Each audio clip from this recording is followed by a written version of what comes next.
எந்த ஒரு கேன்சரையுமே தடுக்கிறது பெட்டர். பெண்களுக்கு வரக்கூடிய கேன்சர் பார்த்தீங்கன்னா மார்பக புற்றுநோய், ரெண்டாவதா வரக்கூடியது கர்ப்பப்பை வாய் புற்றுநோய், சர்விக்கல் கேன்சர்னு சொல்லுவோம். இந்த கேன்சர் வர்றதுக்கு காரணம் பார்த்தீங்கன்னா HPV வைரஸ், ஹியூமன் பாப்பிலோமா வைரஸ்னு சொல்லுவோம். எந்த ஒரு கேன்சரையுமே தடுக்கிறது பெட்டர். இந்த கர்ப்பப்பை வாய் கேன்சரை தடுக்கிறதுக்கு வழி இருக்கான்னு கேட்டீங்கன்னா இருக்கு. நம்ம கிட்ட ஒரு நல்ல எஃபெக்டிவான வேக்சின் இருக்கு. அது பேர் தான் HPV வேக்சின்.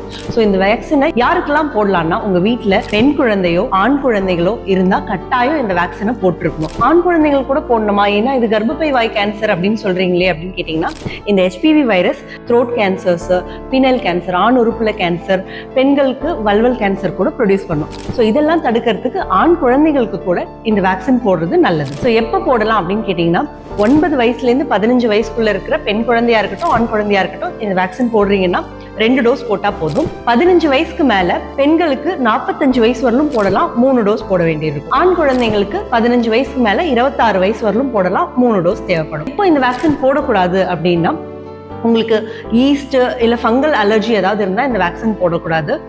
இல்ல நீங்க பிரெக்னெண்டா இருக்கீங்க, பிரெக்னன்சிக்கு பிளான் பண்றீங்கன்னா இந்த வேக்சின் போடாதீங்க. ஏதாவது இன்ஃபெக்ஷன்ஸ் இருந்துச்சு, ஒரு ஃபீவர்லாம் இருக்கு அப்படின்னா இந்த வேக்சின் போடாதீங்க.